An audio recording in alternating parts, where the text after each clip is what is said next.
Encore sous le choc, le dessinateur Batim Afrouéli regarde en boucle les images de l'attaque du journal Charlie Hebdo ce matin à Paris. Un attentat qui a coûté la vie à 12 personnes, dont 4 de ses confrères. Parmi eux, un ami intime, Bernard Verlac, le célèbre T-News. Je l'ai vu juste il y a une quinzaine de jours.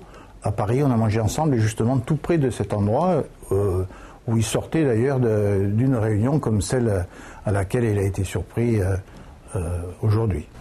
Comment était-il? Il se sentait menacé? Pas du tout. T-News a en tout cas affiché une sérénité à toute épreuve. Il avait une joie de vivre incroyable. J'avais envoyé un message pour les meilleurs vœux. Une joie de vivre qui transparaît dans ce dernier SMS de bonne année, ou encore dans ces galettes dessinées par T-News lors de sa dernière venue en Corse. À l'époque de Simple Pierre, aujourd'hui un souvenir immense.